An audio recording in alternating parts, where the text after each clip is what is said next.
La relación de Estados Unidos con el anime es bastante extraña. Es verdad que este estilo de animación ha llegado a todo el mundo y actualmente forma parte de la cultura popular dentro de muchas comunidades, pero hubo una época donde este país negaba que unos monos chinos pudiesen hacerle competencia o incluso superar sus propias series. Es por eso que durante la década de los 80s y en especial los 90s, hubo un fenómeno que nunca nos enteramos que existió dentro del entretenimiento gringo, y es la adaptación de animes a formato de caricatura occidental. ¿Y por qué digo que nunca nos enteramos? Pues porque se trataron de los media que hasta hace unos años se pudo recuperar y que mostraba una realidad que pudo haber llegado a nuestras pantallas. Una donde Sailor Moon, Saint Seiya y quién sabe qué otros animes más pudieran haber sido tergiversados bajo la visión creativa de los directivos de los 90s. Así que vamos a ver cómo es que se dieron estos proyectos, por qué evidentemente no iban a funcionar y cómo fue que Estados Unidos intentó apropiarse del anime.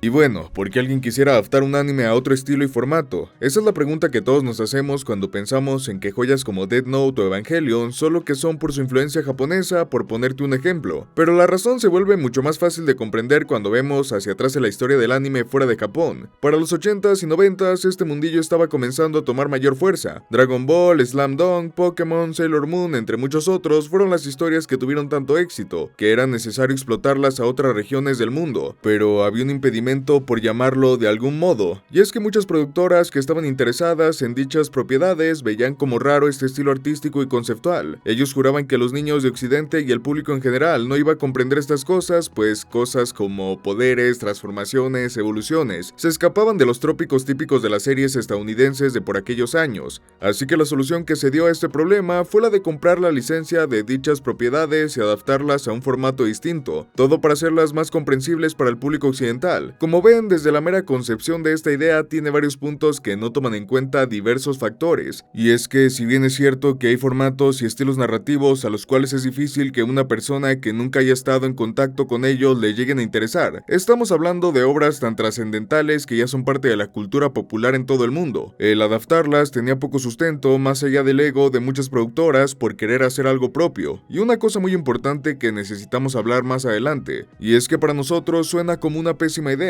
pero hay que comprender una cosa, y es que Latinoamérica no es una región de producción de entretenimiento de tanto calibre como lo es Estados Unidos. Nosotros siempre hemos estado atados al entretenimiento extranjero, pues muchas veces el local solo apela a ciertos sectores o no está tan desarrollado que las propuestas se estancan en lo mismo. Por eso es que la adaptación por medio del doblaje es tan común, y por eso es que a toda la región le importa tanto el nicho del doblaje, a diferencia de Estados Unidos, donde los estudios de doblaje no son los que adaptan, sino los que ponen las voces originales a los proyectos. Sí que existe la adaptación dentro de Estados Unidos, mas no es una norma general del entretenimiento. Ellos tienen el tiempo, las personas, pero sobre todo los recursos para hacer cualquier cosa que se propongan. Es por eso que para nosotros ver imágenes como estas o estas nos resulta aberrantes, una falta de respeto para el material original, pero para el estadounidense se trata de la mejor manera de consumir algo, porque dentro de su filosofía está este sentimiento nacionalista que los hace consumir solo cosas que hayan sido creadas en Estados Unidos. No es la norma, pero sí una gran mayoría posee esa visión sobre el entretenimiento. Y bueno, todo esto se trató de simplemente de negociaciones entre productoras estadounidenses para adaptar diversos animes a tierras americanas. De hecho, mucho de este material se le considera perdido, puesto que había nula o poca información sobre dichos proyectos. El caso más importante para toda esta historia se trató del piloto de Sailor Moon hecho por la empresa Toon Maker. Este fue expuesto en la Anime Expo de Nueva York en 1998. Cabe aclarar que únicamente se presentó el opening de dicha serie, de la cual durante décadas solo hubo un pequeño fragmento de 2 minutos que demostraba su existencia. Años después, Toon Maker fue cerrado y mucho de su material fue puesto a la venta del público, entre ellos las celdas originales de la animación vista en la Anime Expo. A este se lo consideraba como los media hasta que la creadora de contenido canadiense Ray Mona comenzó a prestarle especial atención a la los media, llegando a descubrir y presentar ante el público mucho material que nadie sabía que existía, desde videojuegos hasta pilotos de series. Uno de ellos fue una serie de episodios de hora y media y otro de 2 horas donde exponía el caso de Sailor Moon americana, mostrando pruebas que sí existían solo para que a los meses liberara el piloto oficial de la serie, y es que esta se trataba de una producción hecha nada más y nada menos por Renai Sans Atlantic, una colaboración con la difunta Toon Makers. ¿Y quiénes eran estos tipos? Pues la productora que decidió adaptar Super Sentai a Estados Unidos, es decir, los Power Rangers. Y es que esta productora ya había tenido éxito adaptando una propiedad japonesa a los Estados Unidos. Al ver el éxito de Sailor Moon, entró en negociaciones con esta empresa empresa y Toei para hacer este experimento, el cual combinaba secuencias de animación y acción real para adaptar la serie, dándonos esta especie de Lizzie McGuire espacial. ¿Y qué tal estaba? Bueno, la neta es que no se le puede pedir mucho a un piloto pues de 10 minutos hecho con un presupuesto limitado, pero la trampa iba que las princesas guerreras representadas por un planeta del sistema solar se veían en la necesidad de escapar de su reino, o una cosa así porque la reina Berly quería sus gemas de poder para conquistar la galaxia, así que estas tipas se tenían que resguardar en la Tierra para encubrir sus identidades como adolescentes normales, y cuando hubiese pleito entre otros planetas se transformaban para resolver el problema de turno. La verdad es que este piloto tiene muchas cosas en contra. Sailor Moon es un anime que se volvió tan popular por su fórmula, sus personajes, su trama, pero sobre todo una cosa muy importante, su estética. La forma en cómo Toei adaptó el estilo artístico de Naoko Takeuchi es impecable. A eso le tenemos que sumar la forma en cómo esta combinaba la acción con el romance, haciendo que fuese una obra disfrutable para todo el público. El piloto de Toon Makers carece de todos estos aspectos, haciéndola parecer más seca. Aparte que para los 90, este estilo artístico tipo G.I. Joe se veía muy desfasado, aunque he de admitir que tenía algunos aspectos interesantes. La verdad es que la forma en cómo adaptaron la trama estuvo perfecta para un producto estadounidense. Desde un inicio nos dicen que Sailor Scouts se trataba de princesas viviendo la Tierra. La razón de por qué se escondían está justificada, y el hecho de que haya matado al príncipe Darien en los primeros 3 minutos era un evidente guiño a que Tuxedo Mask iba a desaparecer. La construcción del mundo y la trama eran buena, de hecho hasta la secuencia live action me parece acorde para la época, y yo sé que solo es un tonto montaje con el tema de la serie, pero esto se veía como una propuesta interesante al estilo Disney, y creo que parte del odio y burlas que ha recibido este piloto es porque nosotros hemos crecido con la historia y adaptación original, pero si cambiáramos el nombre y parte de la trama es más que seguro que hubiese sido una serie por lo menos exitosa.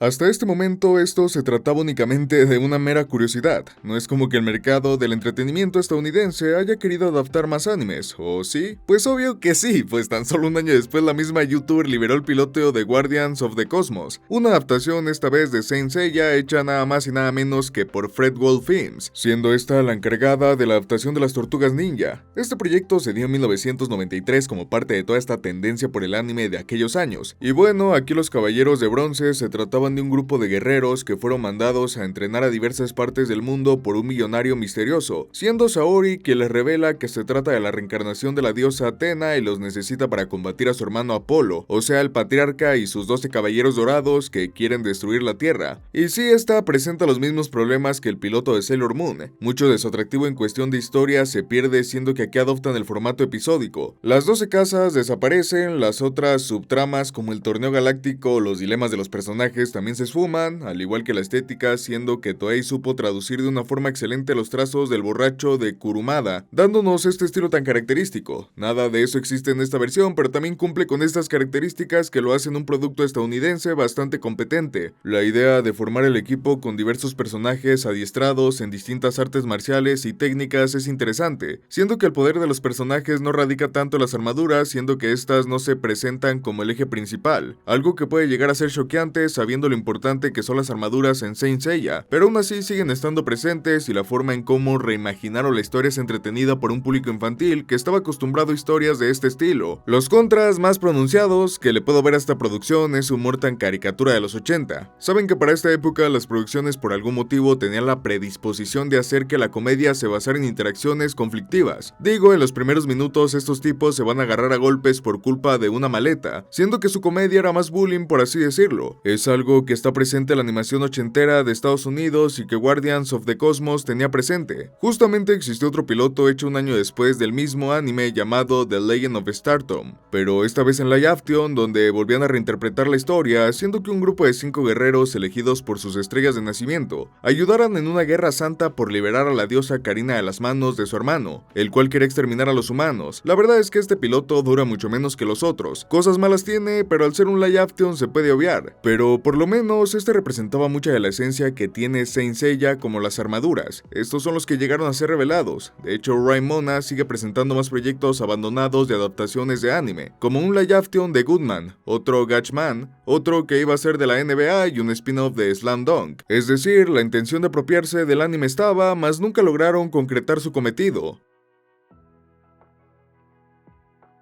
Y bueno, la razón más evidente del por qué querían adaptar todos estos animes, aparte del sentimiento nacionalista, era por las ventas de juguetes. Así es, y es que para estos años la animación servía más como un comercial de 20 minutos más que un medio de entretenimiento. Claro, la serie era redituable por sí misma, pero como los datos indican, la mayor ganancia de He-Man, de Transformer o de las Tortugas Ninja eran de mercancía. Las empresas veían en el éxito del anime una inversión rentable que les haría vender más juguetes, pero temían que si no eran como sus animaciones comunes, los niños no se verían interesados en consumir dichos productos, pues elementos como las tramas más complejas y la exposición de personajes podían distraer al espectador de que las empresas les interesaba. La acción y la representación de material comercial, cosa muy contradictoria ya que tanto Saint Seiya como Sailor Moon se convirtieron en las propiedades más redituables y consumidas en cuestión de mercancía dentro de Japón. Por ejemplo, los sets originales de los Caballeros del Zodiaco llegaron a niveles históricos tras la emisión de los primeros episodios, una fiebre de juguetes que llegó hasta Latinoamérica, donde tanto las figuras originales como los bootleg fueron extremadamente populares y vendidos. Así que esto solo era una visión sesgada que los directivos con recursos tenían en cuenta para exigir una adaptación.